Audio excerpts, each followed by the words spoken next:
Ողջույն հարգելի հեռուստադիտող, Կենտրոն հեռուստաընկերության եթերում Երկրի համը հաղորդաշարն է։ Այսօր քայլելու ենք Գյումրվա արմատների հետքերով։ Հարգելի հեռուստադիտող, այսօրվա իմ հյուրը հնամարդաբան Հասմիկ Սիմոնյանն է։ Ողջույն Հասմիկ։ Ողջույն։ Ինչպե՞ս ես։ Շատ լավ։ Այսօր ոչ միայն քայլելու ենք քո արմատների հետքերով, այլ նաև ծանոթանալու ենք մի հետաքրքիր մասնագիտության, որը եւ բացառիկ է, եւ հետաքրքիր է, ունի շատ գաղտնիքներ, հա, մենք փորձելու ենք ինչ որ ձևով այսօր խոսել այդ գաղտնիքների շուրջ եւ արմատների հետքերով գնալ դեպի հենց քո մասնագիտություն, որովհետեւ քո մասնագիտությունը եւս արմատների հետքերով է։ Մենք ինչ ենք պատրաստելու այսօր։ Քայլելու ենք դեպի քո արմատներով ուշ։ Քայլելու ենք դեպի Գյումրի։ Ահա, Գյումրեցի է մեր Հասմիկը։ Ղայդին մարդ է։ Ուրեմն այսօր պատրաստելու ենք չանախ տեսակի յուրահատուկ մի ճաշատեսակ, որը քո մանկության հուշերից է եւ քո մանկության, այսպես ասած, ամենասիրելի ճաշերից մեկը է։ Այո։ Գյումրվա չանախը յուրահատուկ է իր պատրաստման գործընթացով։ Իհարկե այսօր մենք մի փոքր խախտելու ենք այդ արարողակարգը, որովհետեւ կավի ծամանի մեջ չենք պատրաստելու, իրականում իրենք պատրաստում են սա կավի ծամանի մեջ եւ տեղափոխում են ջեռոցը, շատ հաճախ նաեւ թոնիրն են իջեցրել եւ դրա համը միանշանակ այլ է, որովհետեւ այնքան է եփվում չանախի միսը եւ ամբողջ այդ բովանդակային բաղադրամասերը, որ իրար այսպես կծվում է ամբողջը, հա։ Իհարկե մենք այսօր դա կստանանք գազօջախի վրա, որովհետեւ տանջվելու խնդիր չունենք, եւ դրա համար ես առաջարկում եմ բաղադրատոմսերը միացնել, հետո բաղադրատոմսերի մասին խոսել, հետո իհարկե կանրադառնանք քո մասնագիտությանը։ Հասմիկ ջան, ուրեմն մեզ անհրաժեշտ է սիսեր, արդեն այստեղ մի փոքր խաշված է թույլ կամ կարելի է թրջել իրեն, որպեսզի շուտ եփվի։ Տավարի միս ունենք այստեղ, ունենք գլուխսող, 2 կարտոֆիլ, կարակ, թրջած բլղուր եւ այստեղ մի հետաքրքիր անդրադարձ ունի Հասմիկը, որովհետեւ ինձ ասաց, որ քո տատիկը բլղուր է լցնում։ Գյումրվա շատ հաճախ չանախների մեջ օգտագործում են նաեւ կարմիր լոբի հատիկ։ Այսինքն դա ընտանեկան երևի սովորության համաձայն է, ովքեր որ ընթացքում իրենք որոշել են մեկը բլղուր լցնել, մեկը լոբի լցնել, այսինքն որևիցե խախտում ենք չենք իրականացնում, Հասմիկի տատիկն էսպես էր պատրաստում։ Եվ հետո օգտագործելու ենք իհարկե ռեհան, ամենայուրահատուկ դետալն է ու բաղադրիչն է այս ճաշատեսակի, որ համը ամբողջովին բերում է տեղը։ Տոմատի մածուկ կարող ենք օգտագործել սոխառացի համար կամ ուղղակի կարմիր պղպեղ։ Ուրեմն ես առաջարկում եմ վերադասավորվել եւ անցնել արդեն քո արմատներին եւ քո մանկության ճաշատեսակներին։ Մենք վերադարձանք եւ անցնելու ենք բուն պատրաստման գործընթացին, իհարկե զրուցելով Հասմիկի մանկությունից եւ իր հուշերից։ Հասմիկ ջան, հիմա անդրադառնանք քո մանկությանը։ Քո մանկությունն անցել է կոլորիտային Գյումրիում։ Այո։ Որտեղ մշակույթը, խոհանոցը, այդ ամբողջ տարերը միախառնում են իրար ու ծնվում է անձ, որը ունենում է յուրահատուկ ներաշխար։ Ես չգիտեմ մի գյումրեցի, որը այդպես բառադի մարդ է, հա, սենց Գյումրվա բարբառով ասեմ իրականում, եւ ուրեմն անդրադառնանք քո մանկությանը, հա, որտեղ է անցել մանկությունդ եւ ինչ ճաշատեսակ կա, որ անմիջապես կապվում է քո մանկության համի հետ, որ դու տենց միանգամից հիշում ես տատիկին։ Հա, տատիկին ինչի երբ որ դու առաջարկեցիր ինչ որ մի բան առաջարկել ու ընտրել, ես հենց ընտրեցի այս ճաշատեսակը, մենք տանը հետաքրքիր է, որ ունենք կավի ծամաններ, որոնք ինչպես պնդում էր տատիկս, տեսել են երկրաշարժ։ Հա։ Այսինքն այդ կավի ծամանները իրանք մեր տանն են եղել մինչև երկրաշարժը ու չնայած որ տանը շատ իրեր կոտրվել են, վնասվել են, այդ կավից փլվել է այսինքն երկրաշարժը։ Ու այդ կավի ծամաներին ոչինչ չի եղել։ Ոչ։ Իրանք ոնց որ անցել են երկրաշարժը ու այդ ճաշատեսակի, չգիտեմ, հոտը, երևի մեկ էլ այդ ամբողջական սիսեռի հատիկները ամենա հիշվողն են մանկությունից, որովհետև այս նախ երկար էր պատրաստվում ճաշը, դրվում էր ջեռոցի մեջ կավի ծամանները ու տատիկը նաև պատրաստելուց սիրում էր խոսել, պատմել ու ինքն էլ իր ձևով փոխում էր բաղադրատոմսը, էլի ինքը հարմարացնում էր իրավիճակին շատ հաճախ, եթե ինչ-որ բան չէր լինում բաղադրիչներից, տատիկը պակասեցնում կամ ավելացնում էր։ Դրա համար որոշեցի, որ հենց երևի այս մի ճաշատեսակը, այսինքն մենք այստեղ բլղուրի տարբերակն ենք ավելացրել, որը շատ հաճախ լոբիով են պատրաստում։ Իսկ մայրիկը այսօր պատրաստում է չանախ։ Այո, միանշանակ։ Շատ ընկերներ, երբ որ գալիս են Գյումրի մեջ տուն հյուր, իրանք էլ կարող են պատմել, որ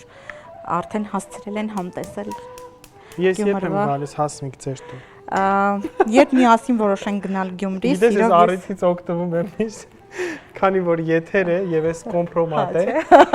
Բոլորին գրանցված եւ փաստագրված։ Ինչ որ բան են խոստանում, չգիտեմ, ինչ որ բաներ են ասում։ Այնպես որ երբ են գնում Գյումրի Հասմիկ։ Ես որովհետեւ ճիշտ է, իրական աշխատանքս կապված է Երևանի հետ։ Հաճախ չի ստացվում լինել Գյումրիում, բայց երբ որ ես Գյումրիում լինում եմ, ես ուղղակի վայելում եմ Գյումրին։ Ցանկացած վարքյանը, այնպես որ սիրով կարող ենք միասին այցելել, Վահե ջան։ Հասմիկ ջան, ես ուզում եմ անդրադառնալ քո բուն մասնագիտությանը։ Դու ինչպես ընտրեցիր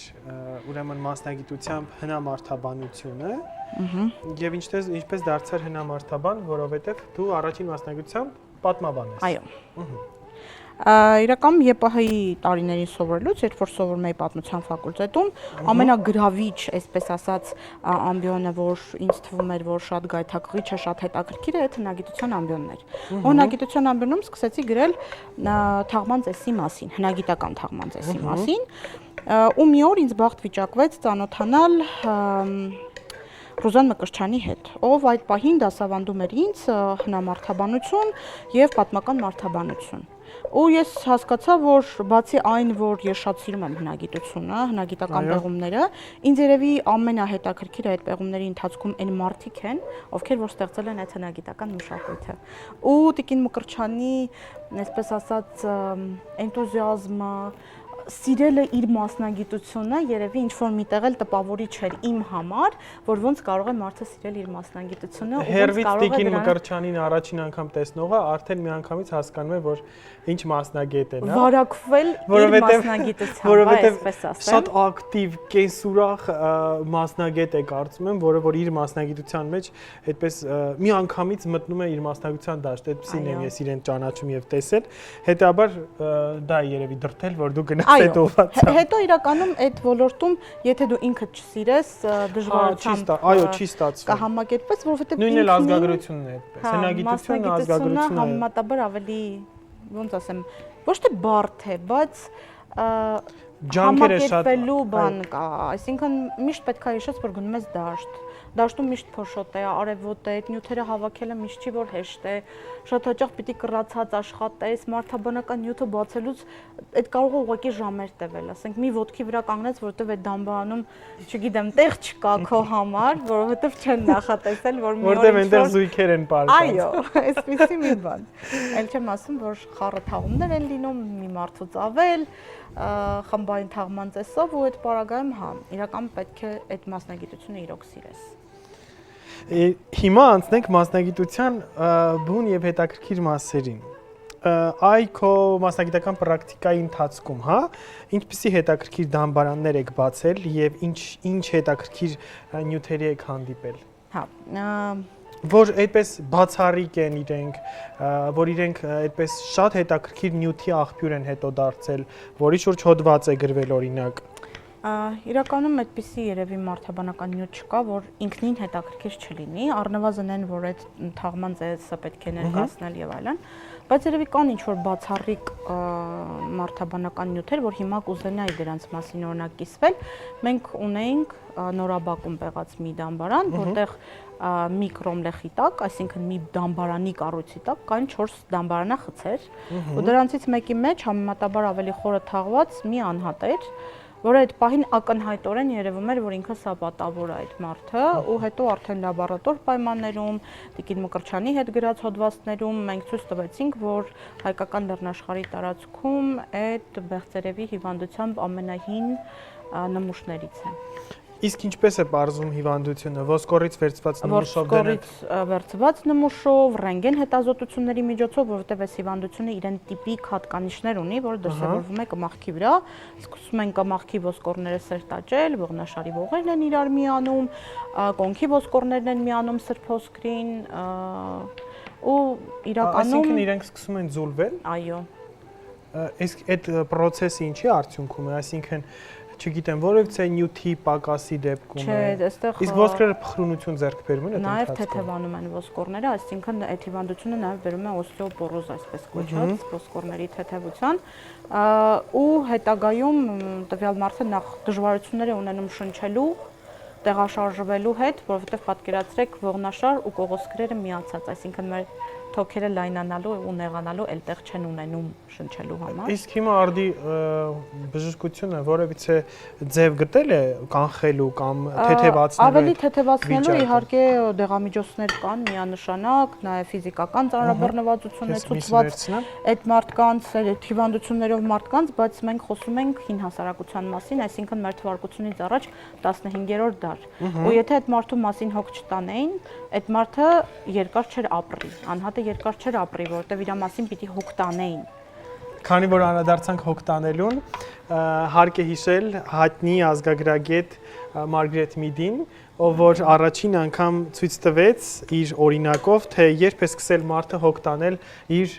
դիմացի, այսինքն անձի նկատմամբ, ու մի այդպիսի հետաքրքիր պատմություն կա, շատերն ասում են, որ դա միֆական է, շատերն ասում են, որ դա իրական փաստերի հիման վրա է, հա, փաստվել, երբ որ ասում են, որ կոտրված ոսկորը վերականգնված էր գտածոյի,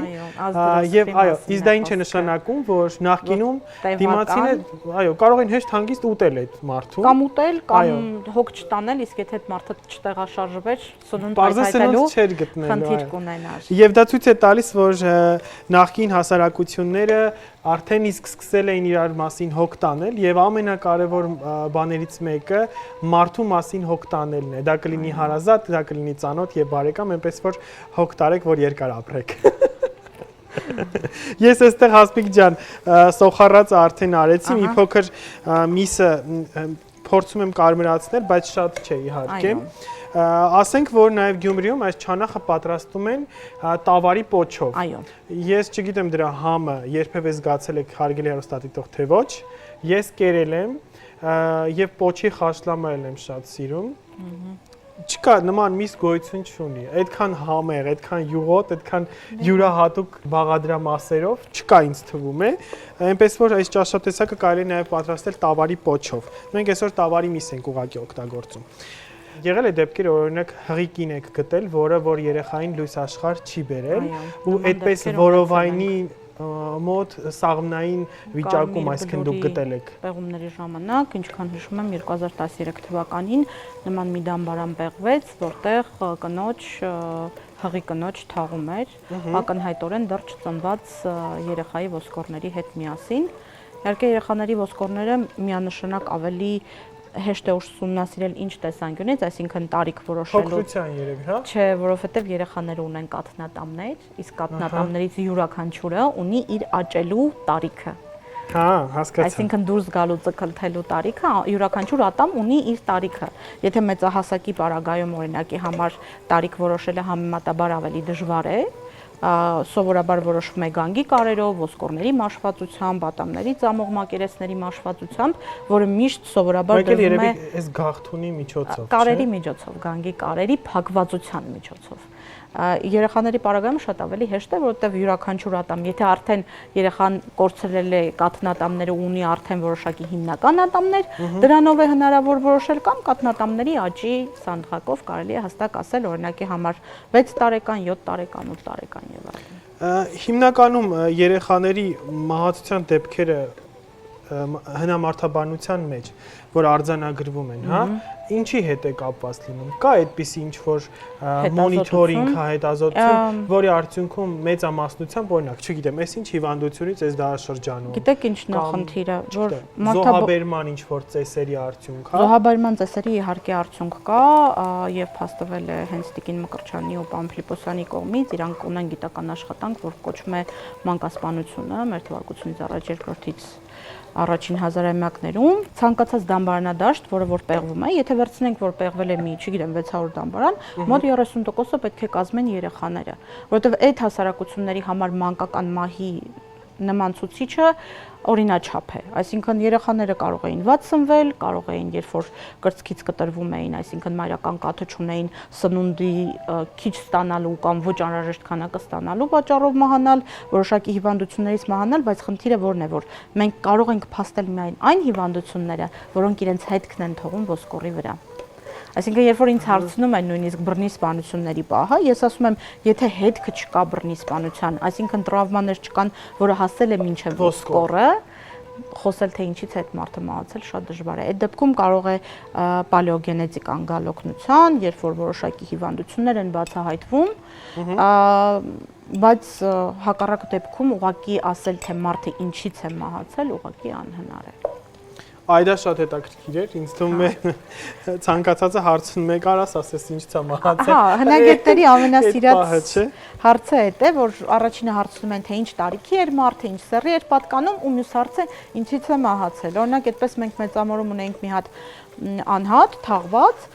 որը պեղեցինք, ոսկորները դեպարզ է դաշտում արդեն իսկ ճիշտ անատոմիական դիրքով հավաքվում են, փաթեթավորվում են, որ գնան լաբորատորիա ու կրծքավանդակի հատվածում ունենք նետասլակ։ Այսինքն ինքը մահացել էր նետասլակով, ենթադրաբար թոքի վնասվածքի արդյունքում, որովհետև այն կողերը, որի միջով անցել էր նետասլակը, այլ լավացած չէին։ Այսինքն լավացման հետքեր ոսկորների վրա չունենք ու կարող ենք ակնհայտ ասել, որ մարդը նետահարվել է։ Այս պարագայում հնարավոր է ասել, կամ օրինակի համար շատ հաճախ լինում են գանգի ինչ-որ տրավմաներ, որ դու ակնհայտորեն տեսնում ես, որ ոսկորը չի լավացել այդ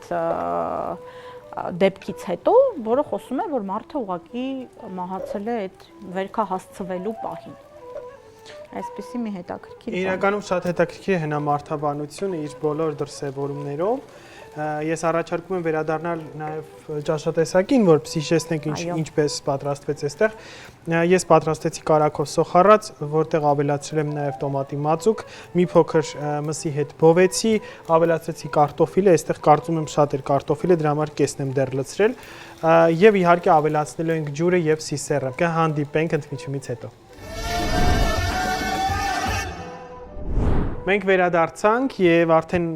եփվում է կրակի վրա, այստեղ մենք ունենք սիսեռը եւ իհարկե ունենք ռեհանը, որոնք մի փոքր հետո եմ ավելացնելու։ Միջև դա Հասմիկի հետ մի հետաքրքիր խոսակցություն եւ զրույց ունեցանք, երբ որ Հասմիկ ասաց, որ իր տատիկ երբ որ չանախ էր պատրաստում,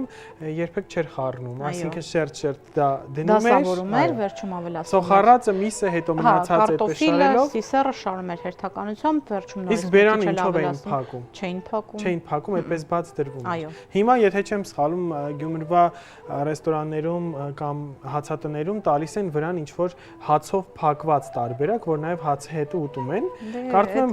հա, ժամանակակից լուծման տարբերակ է, կարծում եմ։ Այնպես որ շատ հետաքրքիր է սովորույթները, ես քանի որ այստեղ եմ պատրաստում գազօջախին, պարզ է պետք է խառնեի։ Այո։ Հասմիկ ջան, ուզում եմ անդրադառնաս նաև վիրահատություններին, արդյոք կար բժշկական միջամտություններ, որոնք որ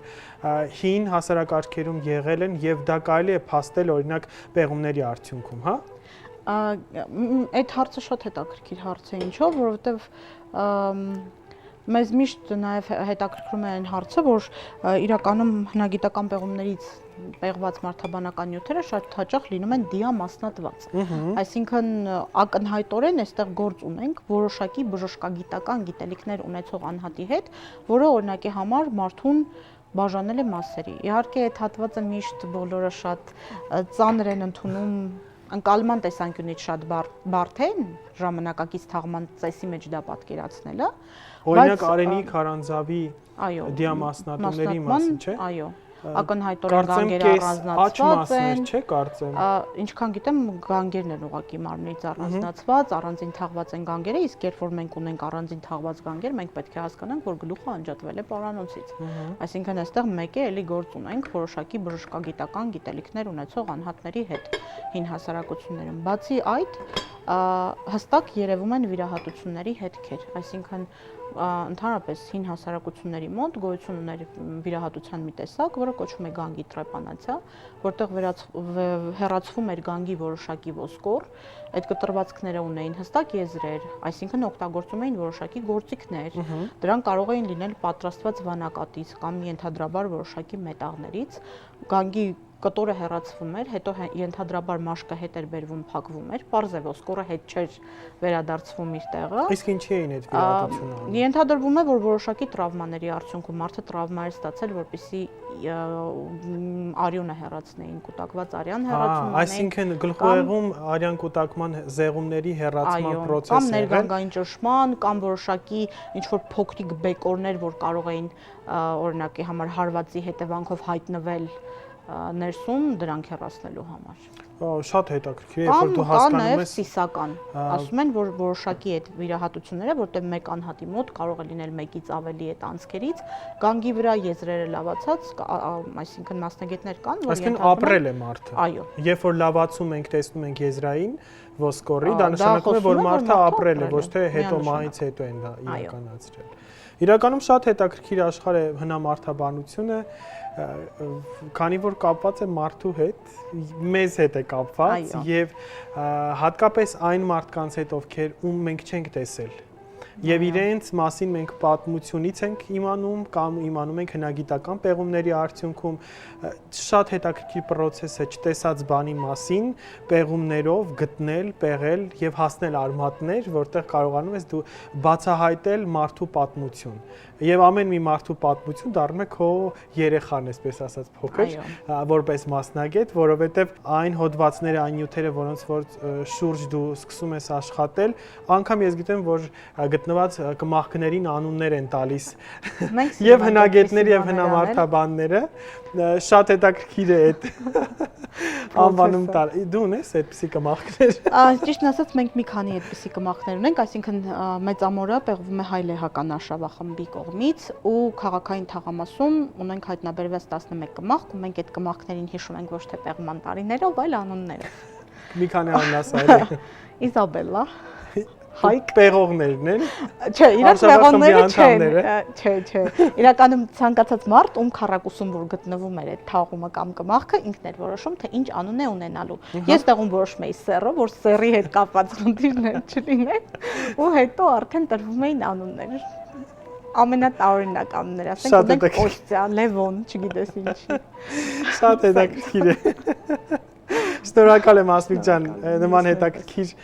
ինֆորմացիայի համար։ Հարգելի հեռուստադիտող, մենք սպասենք մինչև Չանախը լավ եփվի եւ դառնա այն աշճանի, որ կարելի արդեն ճաշակել։ Այնպես որ սպասում ենք, կհանդիպենք ընդմիջումից հետո։ Վերջ, մեր ճաշատեսակը արդեն պատրաստ է։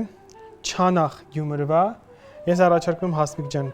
փորձել, հետո համի գաղտնիքի մասին մենք կխոսենք։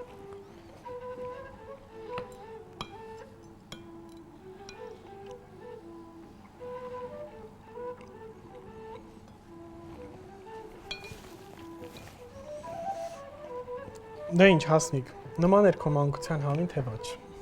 Մասամբ։ Որ մասն ենք սխալ արել։ Ինձ թվում է ոչ մի բան սխալ չեն կարել, բայց հավատա, եթե պատրաստես կճուճների մեջ, այդ կճուճի կավի համը լրիվ ուրիշ ձև է։ Ես այդ մասով միաժամանակ քեզ հետ համամիտ եմ, որ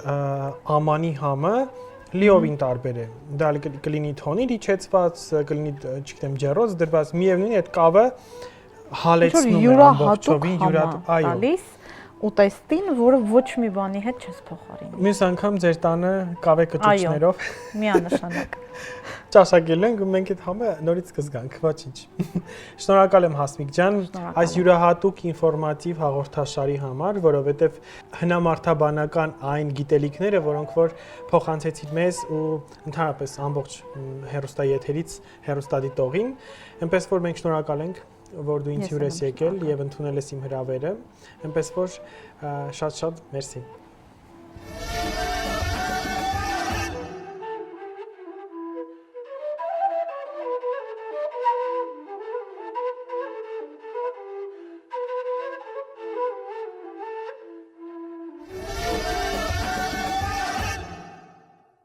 Մենք ճաշակեցինք Գյումրվա յուրահատուկ մի ճաշ, որի անվանումը Չանախ էր։ Այն յուրահատուկ մի բույր ու համ է տարածում հատկապես ռեհանի օգտագործման արդյունքում, որտեղ հայկական խոհանոցը իր համեմունքներով ու յուրահատուկ կանաչիներով զբաղեցնում է աշխարհի խոհանոցներից երևի լավագույնների շարքում։ Դե ինչ, փորձեք, պատրաստեք ու համտեսեք։ Ձեզ հետ էր Վահե Սեման։ Կհանդիպենք հաջորդ եթերին։ Հացն ու գինին, Տեր կենթանին։